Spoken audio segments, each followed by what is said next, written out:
السلام علیکم students, I hope so all of you will be fine. امید کرتا ہوں سب ٹھیک ہوں گے۔ آج کے لیکچر میں ہم ایک بہت امپورٹنٹ ٹریجڈی کو ڈسکس کریں گے، ہیملٹ جو کہ شیکسپیئر کی ایک بہت امپورٹنٹ ٹریجڈی ہے اور بہت ہی فیمس ٹریجڈی ہے۔ اس کو آج ہم بریفلی ڈسکس کریں گے، اس کی Urdu summary as well as characters کو ڈسکس کریں گے کہ اس میں کون سے کریکٹرز ہیں اور اس کی سمری کیا ہے اور اس میں مین انسیڈنٹس کیا ہیں، ان کو ایکسپلین کریں گے۔ سب سے پہلے ہیملٹ جو پرنس آف ڈنمارک تھا، ولیم شیکسپیئر نے لکھا۔ اس کا جو پیریڈ تھا 1564 سے 1616 تک۔ اس کے بعد اس میں جو مین کریکٹرز ہیں یا یہ کس قسم کا ورک تھا، یہ ٹریجک ڈرامہ تھا، مجھے ٹریجڈی تھی، اور اس کی جو سیٹنگ تھی ڈنمارک میں تھی، سینور، مطلب اس کی جو سیٹنگ ہوئی یا کہاں پہ لکھا گیا یا کہاں پہ پرفارم ہوا، تو مین جو سٹی تھا جو ڈنمارک۔ اس میں جو مین کریکٹرز ہیں، جو پرنسپلز کریکٹرز ہیں، سب سے پہلے ہیملٹ ہے۔ ہیملٹ کون ہے؟ پرنس آف ڈنمارک ہے and son of the former king Hamlet. اس کے بعد سیکنڈ ون پہ اس کا جو فادر ہے، the ghost, Hamlet dead father, he now appear in the shape of ghost before Hamlet. Next جو مین کریکٹر ہے گرٹروڈ ہے، جو کہ مدر ہے ہیملٹ کی، اور اب کیا ہے، وہ کوئین ہے ڈنمارک کی اینڈ وائف آف کلوڈیس ہے after the murder of king Hamlet. مطلب جب سے ہیملٹ کا مرڈر ہوا ہے اس کے بعد وہ اب کلوڈیس کی وائف ہے۔ اس کے بعد اوفیلیا کون ہے؟ پولونیس اوبیڈینٹ ڈاٹر ہے اینڈ بیلوڈ آف پرنس ہیملٹ ہے، مطلب ہیملٹ کی پرنس ہے، بیلوڈ ہے۔ اس کے بعد جو مین کریکٹر ہے یا ویلن ہے، وہ اس پلے کا کلوڈیس ہے۔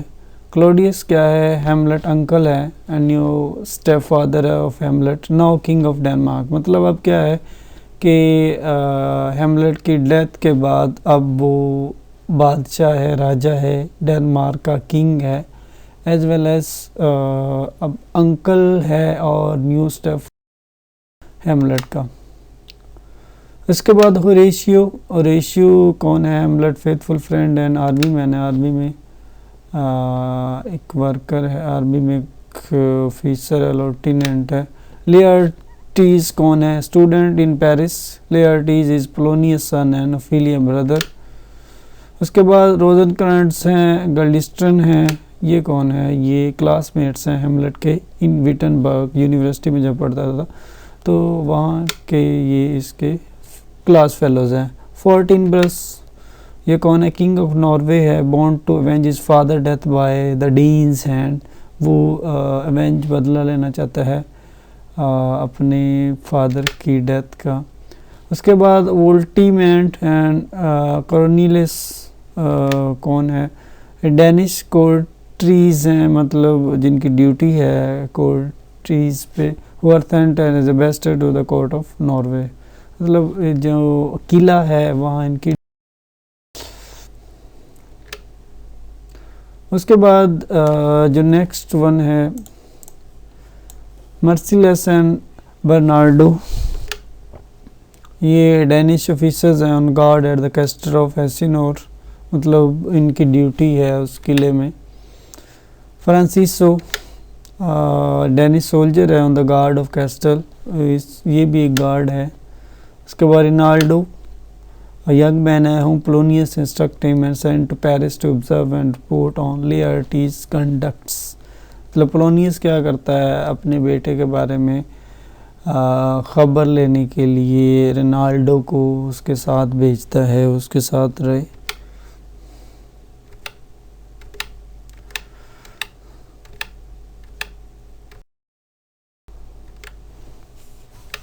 اس کے بعد اس کی کمپلیٹ سمری کو ہم ڈسکس کرتے ہیں کہ اس کی سمری میں ہے کیا، اس کو کمپلیٹلی ڈسکس کریں گے۔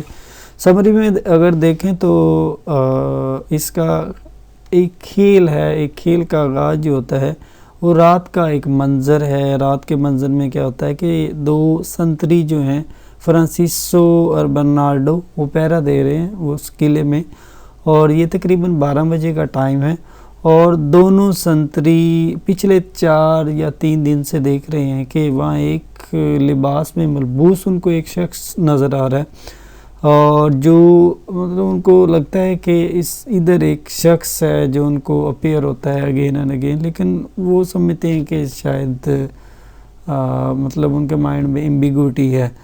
یہ بھوت کیا ہے؟ یہ ایک مردہ بادشاہ کنگ ہیملٹ، مطلب ہیملٹ کے بادر کا ہے، اور اس کی لباس اور مطلب کنگ ہیملٹ کے لباس اور شکل میں نظر آتا ہے. وہ دونوں اس بھوت کے نظر ظاہر ہونے پہ بہت زیادہ پریشان اور خوف زدہ ہوتے ہیں. بادشاہ ہیملٹ کی اچانک موت کے بعد شہزادہ ہیملٹ جو کہ ملک سے باہر اپنی پڑھائی کے سلسلے میں گیا ہوا تھا، اپنے باپ کی موت کا غم کرنے واپس شادی پر بہت زیادہ پریشان اور تکلیف میں ہے. مطلب ہوتا کیا ہے کہ ہیملٹ کے فادر کی ڈیتھ ہو جاتی ہے، وہ اپنی یونیورسٹی میں پڑھ رہا ہوتا ہے تو اس کو اپنے فادر کی ڈیتھ کا پتہ چلتا ہے، تو واپس آتا ہے اور وہ دیکھتا ہے کہ کیا سچویشن ہوتی ہے. شہزادہ اپنے باپ کی اچانک موت اور ماں کی اس کے چچا کلوڈیس کے ساتھ غیر قانونی شادی پر بہت زیادہ پریشان اور تکلیف میں ہیں. شہزادہ ہیملٹ کا چچا کلوڈیس اس وقت بادشاہ ہیملٹ کی وفات کے بعد ملک کا اقتدار سنبھالے ہوئے ہیں. مطلب اس نے کیا دیکھا کہ اب اس کے فادر کی اچانک ڈیتھ کے بعد اس کے چچا نے شادی کر لی ہے اس کی مدر سے، مطلب اس کی مدر نے اپنے چچا سے شادی کر لی ہے، اور اس بات کا اس کو بہت صدمہ ہے، وہ بہت زیادہ پریشان ہے. شہزادہ ہیملٹ کا چچا کلوڈیس اس وقت بادشاہ ہیملٹ کی وفات کے بعد ملک کا اقتدار سنبھالے ہوئے ہیں، اور اس نے شہزادہ ہیملٹ کی ماں یعنی اپنی بھابھی سے شادی بھی کر لی. عیسائیت میں بھائی کی بیوہ سے شادی کرنا حرام کام ہے، مگر اس نے اپنے بھائی کی وفات کے تھوڑے ہی عرصے بعد اپنی بھابھی سے شادی کر لی تھی. مطلب اس کا پوائنٹ آف ویو تھا کہ اس نے کیوں ایسا کیا ہے، بندن اپنی اچانک ہی موت ہوئی ہے اس کی مدر کی. دونوں کی ان حالات میں شادی پر شہزادہ ہیملٹ کو غصہ بھی ہے اور شک بھی کہ شاید اس کے باپ بادشاہ ہیملٹ کی موت میں ان کا بھی کوئی کردار ضرور ہے. مطلب وہ سوچتا ہے کہ ان کے فادر کی ڈیتھ ان کے چچا کی وجہ سے ہوئی ہے. یہ وجہ ہے کہ جب شہزادے کا چچا کلوڈیس اسے اپنے باپ کی موت کو مزید غم کرنے سے منع کرتا ہے تو ایسا کرنے سے انکار کر دیتا ہے. شہزادہ ہیملٹ کو اپنے باپ کی بے وقت اور عجیب موت کا بہت دکھ ہے، اور اس دکھ میں بہت نڈال ہے. ہر وقت ماتم کی حالت میں سیاہ لباس زیب تن کیے رکھتا ہے. یہ مطلب پہلے سین میں کیا ہوتا ہے کہ مطلب اس کے فادر کی ڈیتھ ہو جاتی ہے اور وہ یونیورسٹی چھوڑ کے اپنے گھر آتا ہے، تو وہ سچویشن دیکھتا ہے کہ ٹوٹلی چینج ہے، ڈیفرنٹ ہے. کیا ہو رہا ہے کہ اس کے چچا نے ملک کا اقتدار سنبھال لیا اور اس کی مدر نے فوری اس کی ڈیتھ کے بعد، مرڈر کے بعد شادی کر لی ہے، اور اس کو اس بات کا بہت صدمہ ہے. شہزادہ ہیملٹ اپنے باپ کی بے وقت موت کے غم میں گلتا جا رہا ہے اور اس کے غم و غصہ میں اضافہ ہوتا جا رہا ہے. اسی دوران اس کا دوست ہوریشیو جو کہ فوج کا سربراہ بھی ہے اور شہزادہ ہیملٹ کا کلاس فیلو بھی، اسے بتاتا ہے کہ پچھلی 3 راتوں سے مسلسل پہرا دینے والے سنتری بادشاہ ہیملٹ کی روح کو محل کے دیوار کے ساتھ چلتے ہوئے دیکھتے ہیں. مطلب اس کو ساری سچویشن بتاتے ہیں. وہ شہزادے کو راضی کرتا ہے اس کے باپ کی روح کے پاس اس کے لیے ضروری کوئی اہم پیغام ہے. مطلب جو روح آتی ہے اس کے پاس کوئی پیغام ہے جو ہیملٹ کو دینا چاہتی ہے. یہ کہ ہیملٹ کو اس کے ساتھ رات کے اندھیرے میں اس کے بھوت کی آمد کا انتظار کرنا چاہیے. مطلب اس کو یہ میسیج ملتا ہے کہ آپ کو چاہیے کہ ادھر رکو، اور جو بھوت یا گوسٹ آئے گا وہ آپ کو کچھ بتانا چاہتا ہے. رات کے دوپہر دوران جب پہرا دیتے ہوئے کوئی سنتری جب وہ نمودار ہوتا ہے تو شہزادہ ہیملٹ کو اپنی طرف بلاتی ہے، اور ریشو کے روکنے کے باوجود وہ روح اپنی طرف بلاتی ہے. شہزادہ ہیملٹ اس روح کے پیچھے دوڑتا ہے. کافی فاصلے پر جا کر وہ روح رک جاتی ہے اور بتانا شروع کرتی ہے کہ ہیملٹ اور ریشو دونوں اس مردہ بادشاہ کی روح کی بات سنتے ہیں. یہ روح انہیں بتاتی ہے کہ کس طرح اس کے بھائی اور شہزادہ ہیملٹ کے چچا نے پہلے اس کی بیوی اور شہزادہ ہیملٹ کی ماں گرٹروڈ کو اپنے جال میں پھنسایا، پھر ان دونوں نے مل کر اس کو قتل کر دیا۔ کلاڈیس نے بادشاہ ہیملٹ کو باغ میں سوتے ہوئے اس کے کان میں زہر ڈال دیا اور یہ مشہور کر دیا کہ اس سے سانپ نے ڈس لیا ہے۔ ہیملٹ یہ سارے انکشاف سن کر حیران رہ گیا، بلکہ اس سے بھی زیادہ حیران اس بات پہ ہوئی کہ شہزادے ہیملٹ کی ذمہ داری سونپے کہ وہ اس کے قتل کا بدلہ لے گا، مگر شہزادے کو یہ خبر کیا ہے کہ اپنی ماں گرٹروڈ کو کوئی نقصان نہیں پہنچائے گا اور اس گناہ کا بدلہ خدا کی طرف سے ملے گا۔ مطلب اس میں یہ بتانا چاہتا ہے کہ جو گوسٹ آیا اور وہ اس کو شہزادہ ہیملٹ کو ملا تو اس نے کیا کہا، کیا میسیج دیا؟ اس نے کہا کہ اس کے چچا نے اس کے کان میں زہر ڈال کر اس کو قتل کیا ہے، مارا ہے، تو آپ نے اپنے چچا سے اس چیز کا بدلہ لینا ہے اور بدلے میں اس چیز کا خیال رکھنا ہے کہ آپ کی مدر کو کوئی نقصان نہ ہو، اس کو جو سزا ملے گی وہ اللہ تعالیٰ کی طرف سے ملے گی۔ اب کیا ہوتا ہے کہ اب شہزادے ہیملٹ جو کہ ایک ادیب اور پڑھا لکھا انسان ہے، وہ اپنے آپ کو کوئی سپاہی یا کوئی کارکن نہیں سمجھتا، مگر اس کے باپ کی روح کی طرف اسے تمام انکشاف کو ظاہر کرنا، پھر اس پر یہ ذمہ داری عائد کرنا، اس کی موت کا بدلہ لے گا، مطلب یہ ساری چیزیں اس کو بتائی جاتی ہیں، تو اس کے مائنڈ میں بہت ساری باتیں چلتی رہتی ہیں۔ اس کے بعد کیا ہوتا ہے کہ شہزادہ ہیملٹ ملک کے وزیر اعظم پولونیس کی بیٹی فیلیا سے محبت کرتا ہے۔ فیلیا بھی شہزادے کے عشق میں مبتلا ہو جاتی ہے۔ ہیملٹ نے اپنے باپ کی موت کی حقیقت کو جاننے اور اپنے آپ کو دشمن چچا سے بچانے کے لیے جھوٹ موٹ کے پاگل پن کا روپ بنا لیا۔ اس روپ میں اپنی محبوبہ فیلیا کے کمرے میں داخل ہو جاتا ہے اور عجیب قسم کی حرکتیں کرتا ہے اور مطلب اپنے آپ کو میڈنس یعنی پاگل ہونے کا ناٹک کرتا ہے۔ پولونیس اپنی بیٹی کو روکتا ہے کہ وہ ہیملٹ سے دور رہے، کیونکہ وہ سمجھتا ہے کہ ہیملٹ پاگل ہے، وہ اس طرح کی حرکتیں کر رہا ہے، ایون دین وہ جان بوجھ کے اس طرح کی حرکتیں کر رہا ہے اور یہ اپنے چچا کی ریئلٹی کو جاننا چاہتا ہے کہ اس کی چالوں میں کیا ہے اور کیا اس کی مینٹیلٹی ہے۔ لیکن مگر ہیملٹ جب سب چالوں کو فوراً سمجھ جاتا ہے تو یہ بھی جان جاتا ہے کہ اس کے چچا کا کیا پہیلی ہے، اسی لیے وہ اس پر طنز بھی کرتا ہے۔ بہت جلد ہیملٹ کو یہ بھی معلوم ہو جاتا ہے کہ تمام لوگ اس سمیت فیلیا بھی بادشاہ کلاڈیس اور مکہ گرٹروڈ کی جاسوسی کرتی ہے۔ مطلب یہ بس اس میں جاسوسی کے معاملات چل رہے ہیں اور کیا ہوتا ہے کہ وہ اپنے آپ کو پاگل کنسیڈر کرواتا ہے اور یہ چاہتا ہے کلاڈیس کی حقیقت کیا ہے۔ گرچہ فیلیا ہیملٹ سے بہت محبت کرتی ہے، مگر یہ بے وقوف لڑکی ہے جو کہ اپنے باپ کو ہیملٹ کے ساتھ ہونے والے ساری گفتگو بتا دیتی ہے اور ہیملٹ کے اس پاگل پن کا صدمہ جس قدر فیلیا کو ہے شاید ہی پوری سلطنت میں ہو، مگر اپنے نادانی میں ہیملٹ کی سب باتیں اپنے باپ اور اپنے بھائی لیئرٹیز کو بتاتی رہتی ہے اور اسے ہیملٹ سے ہمیشہ دور رہنے کا ہی مشورہ دیتے ہیں۔ مطلب ہوتا کیا ہے کہ جو فیلیا ہوتی ہے اس سے ملتی رہتی ہے اور اس کو منع کرتی رہتی ہے کہ آپ مطلب اپنے باپ اور بھائی کو وہ تمام چیزیں بتاتی رہتی ہے ہیملٹ کے بارے میں، اور وہ دونوں کیا کہتے ہیں کہ فیلیا آپ اس سے دور رہو، کہ یہ اس کا جو وے ہے یا اس کے جو سٹائل ہے یا اس کا جو پاگل پن ہے یہ آپ کو لے ڈوبے گا۔ ایکچول میں اس پلے میں جو شیکسپیئر ہمیں بتانا چاہتا ہے کہ ہیملٹ کے مائنڈ میں آل دا ٹائم ایک ہی چیز چل رہی ہے کہ اس نے بدلہ کیسے لینا ہے اور کس طرح اس نے اپنی مدر سے بدلہ نہیں لینا اور جیسے اس کے اپنے چچا سے بدلہ لینا ہے، تو اس کے مائنڈ میں یہی باتیں چلتی رہتی ہیں۔ تو یہ وجہ ہے کہ بہت زیادہ شکی ہو چکا ہے، اسے اپنے باپ کی روح کے لیے انکشاف پر بھی شک ہو کہ کوئی ایسی روح تو نہیں تھی کہ جسے انجانے میں کچھ لوگوں کا قتل کروانا چاہتی ہے۔ ہیملٹ ایک سلجھا ہوا پڑھا لکھا آدمی ہے، مطلب اس کے مائنڈ میں یہ باتیں چلتی رہتی ہیں۔ سم ٹائم وہ سوچتا ہے کہ جو گوسٹ آیا کہ وہ جسٹ ہو سکتا ہے وہ کسی کا قتل کروانا چاہتا ہے، لیکن وہ پھر سوچتا ہے کہ وہ ایک میرے فادر کا گوسٹ ہے، ڈیڈ فادر کا، تو ایکچول میں وہ مجھے کچھ بتانا چاہتا ہے اور اس کی ریئلٹی ڈیفرنٹ ہے۔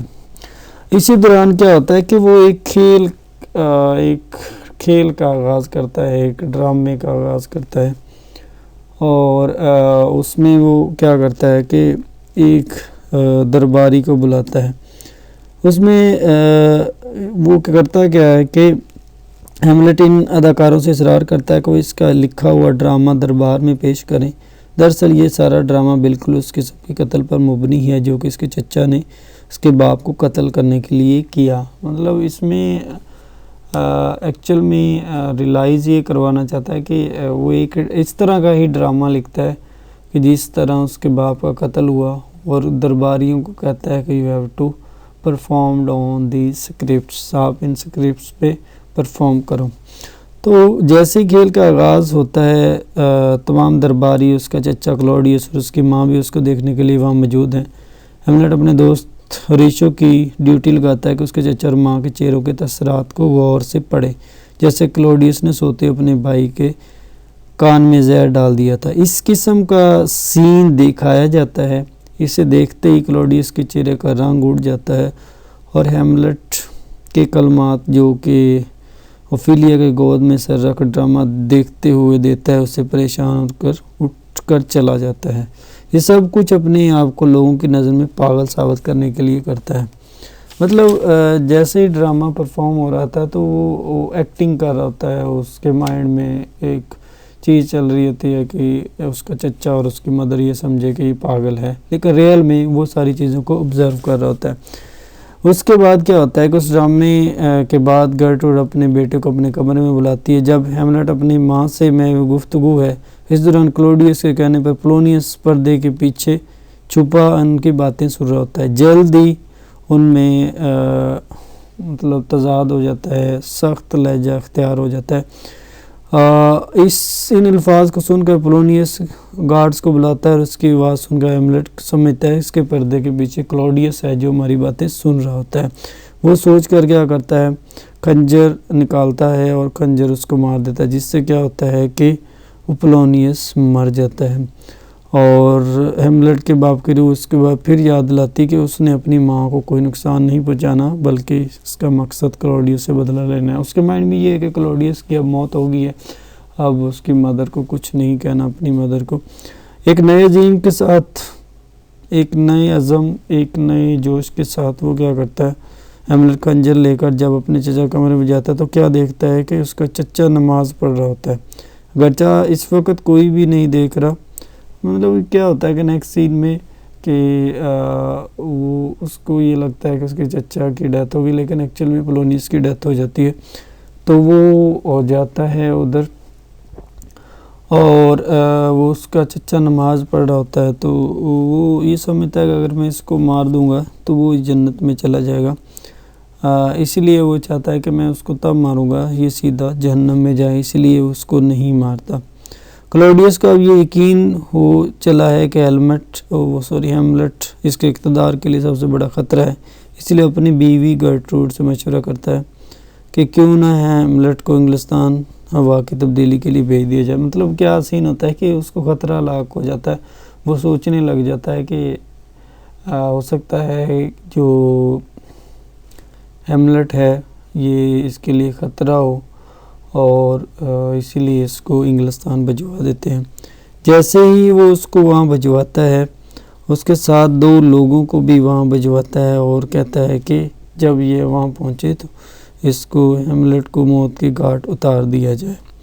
لیکن جب ہیملٹ کو بحری جہاز سے لے جایا جا رہا تھا تو اس نے دیکھا کہ ناروے کی فوج کا سربراہ کئی 1000 میل کا فاصلہ طے کر کے اپنے دشمن سے انتقام لینے کے لیے جا رہا ہے۔ اس فوج کا سربراہ فورٹنبراس تھا۔ کبھی فورٹنبراس اس کے باپ کو ہیملٹ کے باپ کے ہاتھوں بہت ساری علاقوں کی قربانی سے ہاتھ دھونے پڑے تھے، اور فورٹنبراس کے والد نے اپنے بیٹے پر ذمہ داری عائد کی تھی کہ وہ اس کے ساتھ ہونے والی زیادتیوں کا بدلہ لے گا۔ فورٹنبراس جو کہ ایک نرم و نازک قسم کا انسان تھا، اپنے باپ کے ساتھ کیے گئے وعدے کو پورا کرنے کے لیے اپنی فوج کے لیے آگے بڑھتا ہے۔ ہیملٹ یہ سب کچھ دیکھ کر اپنے آپ کو قابل شرم محسوس کرتا ہے، اور اپنے آپ کو ایک بزدل کم ہمت قرار دیتا ہے، اور اس کے باپ کو قتل اس کا بدلہ لے تک نہیں لے سکتا۔ مطلب اس کے مائنڈ میں چل رہی تھی کہ یہ بھی میرے باپ کے قتل کا ذمہ دار ہے۔ اس موقع پر ہیملیٹ خود کلامی کا شکار ہوتا ہے اور اپنے آپ کو لعنت ملامت کرتا ہے اور اپنے آپ کو ایک قابل نفرت اور کین قرار دیتا ہے۔ ایسے ہی ہیملیٹ کی محبوبہ اوفیلیا اپنے باپ کے بے وقت اور اپنے عاشقوں کے ہاتھوں موت پر پاگل ہو جاتی ہے، اور ایک طرف باپ کی موت کا غم، دوسری طرف محبت کے کھو جانے کا غم۔ یہ نرم و نازک اور حساس لڑکی آخرکار اتنے سارے غموں کا سامنا کیسے کر سکتی تھی؟ وہ پاگل ہو گئی۔ اب ایک پاگل حالت میں محل میں پھرتی رہتی ہے، اپنے باپ کی قبر پر بیٹھی آنسو بہاتی ہے، اپنی محبت کی ناکامی کا درد سہتی ہے۔ تو مطلب اس کی کنڈیشن ڈیفرنٹ ہو گئی ہے، اور مطلب ایک تو اس کے فادر کی بھی ڈیتھ ہو گئی ہے، دوسرا اس کو لگتا ہے کہ ہیملیٹ پاگل ہو گیا، تو اس کا صدمہ لے کے وہ ایسے ہی محل میں پھرتی رہتی ہے۔ اسی دوران جب ہیملیٹ انگلستان جا رہا تھا، اوفیلیا کے بھائی لیئرٹیز کو اپنے باپ پولونیس کی موت کی خبر ملتی ہے، ڈنمارک پہنچ جاتا ہے اور اپنے باپ کی ہیملیٹ کے ہاتھوں موت کا بدلہ لینے کی نیت سے وہاں جاتا ہے۔ مطلب یہ ہوتا ہے کہ اس کو پتہ چلتا ہے کہ اس کے فادر کی ڈیتھ ہو گئی ہے، تو وہاں سے وہ ادھر چلا جاتا ہے۔ سفر کے دوران جب ہیملیٹ کو اپنے چچا کلوڈیس کے مکر وہ منصوبے کا علم ہوتا ہے کہ اس نے اپنے انگلستان میں اسے قتل کرانے کے لیے بھیجا، مطلب اس کو آئیڈیا ہو جاتا ہے کہ اس نے وہاں اس کو کیوں بھیجا ہے، تو وہ اس خط کو تبدیل کر دیتا ہے۔ اس خط میں ہیملیٹ کی جگہ دو سفیروں روزنکرینٹس اور گلیسٹن کے نام لکھ دیتا ہے۔ مطلب ہوتا یہ کہ جب وہ اس کو قتل کے لیے بھیجتا ہے تو اس میں ایک لیٹر لکھ کے بھیجتا ہے کہ جیسے ہی یہ کلونیس ملے ہیملیٹ ملے ادھر آئے اس کو قتل کر دے۔ جیسے ہی اس کو پتہ چلتا ہے کہ اس لیٹر میں میری موت کے بارے میں لکھا ہوتا ہے، تو وہ لیٹر ان کے ہاتھ میں پکڑا دیتا ہے اور وہ لے کے چلے جاتے ہیں۔ جیسے ہی اس خط کو تبدیل کر دیا جاتا ہے اور خود اس جہاز پر سمندری قذاف کے عملوں کے دوران واپس ڈنمارک نکل آتا ہے۔ ہوتا کیا ہے کہ مطلب وہ ڈنمارک واپس آ جاتا ہے جب اس کو اس چیز کا پتہ چلتا ہے۔ کلاؤڈیس کو جب یہ معلوم ہوتا ہے کہ بجائے ہیملیٹ کے ان دو سفیروں کو قتل کر دیا کو زندہ سلامت آ رہا ہے، اس کو بے چینی میں زیادہ اضافہ ہو جاتا ہے، وہ بے چین ہو جاتا ہے اور وہ سوچتا ہے کہ مطلب جو اس نے سوچا تھا وہ اس سے ڈیفرنٹ ہوا۔ تو ادھر سے لیٹریز بھی اپنے باپ اور امی معصوم بہن کی موت کے ذمہ دار ہیملیٹ سے بدلہ لینے کے ڈنمارک پہنچ گیا ہے۔ اپنے پہلے منصوبے کی ناکامی کے بعد کلوڈیس ہیملیٹ کے قتل کا ایک اور منصوبہ بناتا ہے۔ اب کیا ہوتا ہے کہ جو پولونیس ہے اس کا جو بیٹا ہے لیئرٹیز، اس کو بھی پتہ چل جاتا ہے کہ ایکچول میں جو اس کے فادر کا مرڈر ہوا وہ ہیملیٹ کی وجہ سے، اس کا بدلہ لینے اس کے پیچھے چلا جاتا ہے۔ اب کیا ہوتا ہے کہ جو کلوڈیس ابھی بھی چال چل رہا ہے، وہ ان دونوں کی موت کروانا چاہتا ہے، کہتا ہے کہ دونوں کی موت آ جائے، تو ان کا مقابلہ کرواتا ہے۔ مقابلے میں کیا ہوتا ہے کہ لیئرٹیز کی تلوار اسے بتائے بغیر زہر لگا دیا جائے تاکہ وہ تلوار زنی کے دوران ہیملیٹ کو زخم لگائیں تو زہر کی وجہ سے مر جائے۔ لیکن اگر اس کا یہ منصوبہ کسی وجہ سے ناکام ہو گیا، اس صورت میں وہ ایک سوچ لیتا ہے کہ ہیملیٹ اس تلوار زنی کے مقابلے کو جیت گیا، تو اس جیت کی خوشی میں اس کی ماں اسے ایک ڈرنک پلائے گی، اس ڈرنک میں زہر ملا دے گا، اس طرح اس کی جان ہیملیٹ سے چھوٹ جائے گی۔ مطلب ان کا دونوں کا مقابلہ کرواتا ہے۔ اگر اس کی زہر سے موت ہوگی جو تلوار کے ساتھ لگایا ہے تو ٹھیک ہے، ادروائز وہ ایک مشروب ہے اس میں زہر ملاتا ہے اور اس کی مدر کو دے دیتا ہے کہ اس کی مدر اس کو خوشی میں پلائے گی اور اس کی موت ہو جائے گی۔ تو ہوتا کیا ہے کہ ہیملیٹ جب ڈنمارک واپس آتا ہے تو ریشو قبرستان میں کھڑے ایک دوسرے سے ہیملیٹ کے پرخطر سفر کے متعلق باتیں کر رہے ہوتے ہیں۔ اس فاصلے پر انہیں ایک جنازہ آتے ہوئے دکھائی دیتا ہے۔ دونوں جنازے کے لیے چھپ جاتے ہیں۔ یہ کسی اور کا نہیں بلکہ ہیملیٹ کی محبوبہ ہے، پیاری سی شخصیت اوفیلیا کا جنازہ ہے۔ مطلب جیسے وہ واپس آ رہا ہوتا ہے تو اس کو یہ پتہ چلتا ہے کہ یہ اس کی محبوبہ کی ڈیتھ ہو چکی ہے۔